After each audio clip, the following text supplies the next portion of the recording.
एक ईमानदार किसान। एक गांव में एक गरीब किसान रहता था। वह बहुत ही ईमानदार और मेहनती आदमी था। वह अपने छोटे से खेत में काम करता और बहुत ही खुश रहता था। पूरे गांव में किसान की ईमानदारी के बहुत ही चर्चा थे। उसका एक दोस्त था जो उस गांव के राजा के यहाँ सिपाही का काम करता था। वह किसान से उसके घर रोज मिलने जाता था। एक बार राजा ने अपने दरबार में एक ऐलान किया कि उसके बगीचे में काम करने वाला एक अच्छा सा कारीगर चाहिए जो उसके बगीचे के पेड़ पौधों और फूलों का ध्यान रख सके। राजा का यह ऐलान सुनकर किसान के दोस्त सिपाही ने सोचा कि यही मौका है कि किसान से मित्रता निभाने की मैं उसे यहाँ बगीचे में काम पर लगवा दूंगा। उसका वह मेरा साथ भी रहेगा एवं किसान का भला भी हो जाएगा। यह सोचकर उसने राजा से कहा कि महाराज, मैं आपके लिए एक ऐसे आदमी को लेकर आऊंगा जो यह काम अच्छे से कर लेगा। सभी राजा ने उस सिपाही को आदेश दिया कि जाओ, कल से ही बगीचे में काम करने के लिए कह दो। उसी वक्त वह सिपाही अपने दोस्त किसान के पास पहुंच गया और उसने किसान को बगीचे के काम की सारी बात बता दी और किसान ने भी काम करने के लिए खुशी खुशी हाँ कर दिया। अगले ही दिन अपने दोस्त के साथ राजमहल पहुंच गया।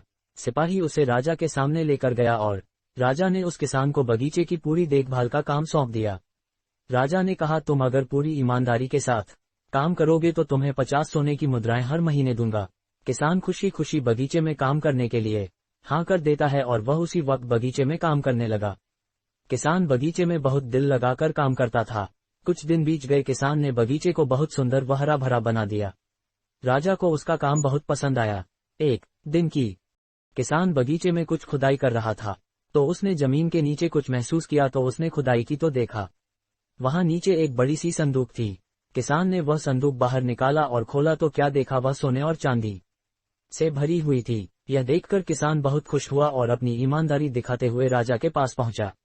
राजा किसान की ईमानदारी देखकर बहुत खुश हुआ और उसके साथ वहां गया जहां किसान ने खजाना निकाला था।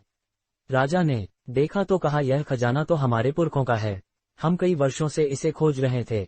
खजाना देख राजा बहुत ही खुश हो जाता है। राजा अगले दिन किसान को पूछता है, तुम्हें क्या इनाम चाहिए?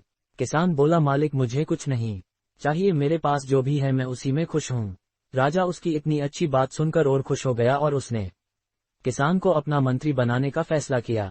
किसान ने राजा की बात मान ली और मंत्री बन गया। Intelligent farmer story in Hindi. किसान और आलसी बेटे, the farmer and his lazy sons.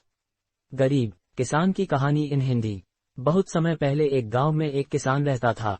उसके पास काफी संपत्ति थी क्योंकि उसने बहुत खूब मेहनत किया था। उसके पास बहुत बड़े बड़े खेत थे पर वह बहुत दुखी था क्योंकि उसके बेटे बहुत पसंद आलसी थे। ना तो वह उसकी मदद करते थे, सारे दिन सोते ही रहते थे और अपना समय फालतू के खेलों में बर्बाद किया करते थे। एक दिन किसान बहुत बीमारी पड़ गया। उसके बेटों ने डॉक्टर को बुलाया जहां डॉक्टर ने कह दिया कि आपके पास ज्यादा समय नहीं है, आपकी कोई आखिरी ख्वाहिश हो तो पूरा कर लें। वैसे तो आलसी बेटे कुछ काम नहीं करते थे लेकिन वह अपने पिता से बहुत प्यार करते थे। डॉक्टर के जाने के बाद वह सभी रोने लगे।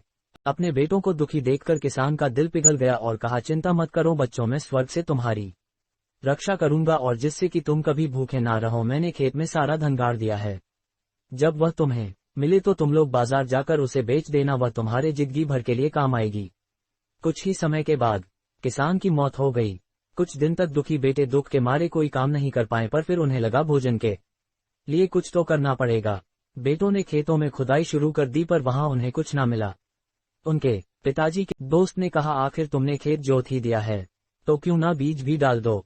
बेटे तैयार हो गए। खेत बुआई करके उन्होंने इंतजार किया। उस साल मूसलाधार बारिश हुई। एक दिन जब बेटे सुबह उठे तो उन्होंने हवा में लहराते हुए अपनी फसल देखी। यह सब देखकर उनकी आंखें फटी की फटी रह गई और उन्होंने कहा कि यही वह धन था जो पिताजी हमारे लिए छोड़ के चले गए। अगर हम काम करेंगे तो हम कभी भी भूखे नहीं रहेंगे। ईमानदार किसान और लालची बेटा, honest farmer and greedy son. एक बार रहता था एक गरीब किसान। वह बहुत ही परिश्रम था पर इतना मेहनत करने के बावजूद भी उसके खेत में कोई फसल मौजूद नहीं थी। एक दिन पेड़ के नीचे आराम करते समय उसने एक सांप घर देखकर सोचा, शायद ये नाग ही खेत का रक्षक है। अगर मैं इसकी सेवा करूंगा तो मेरी खेत भी उपजाऊ हो जाएगी। अगले दिन किसान एक दूध की कटोरी ले आया और कहा, ओ नाग देवता, कृपया मुझे समृद्धि और सफलता का आशीर्वाद दें।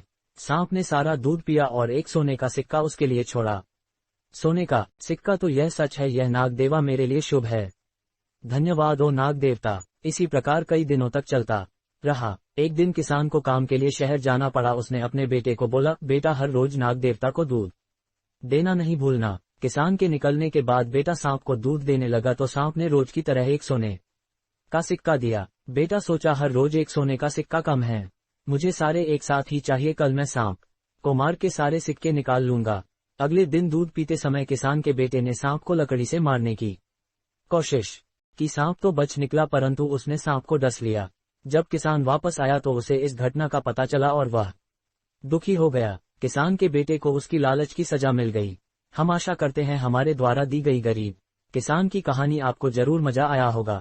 यह किसान शॉर्ट स्टोरी मेहनती किसान की कहानी न केवल बच्चों को पढ़ने में अच्छी लगती है बल्कि यह बड़े लोगों के मनोरंजन का साधन भी बनती है और हमें अपना गुजरा हुआ कल याद दिलाती है। यदि आपको यह कहानियां पसंद आई हो तो आप हमको इसके बारे में नीचे कमेंट भी कर सकते हैं।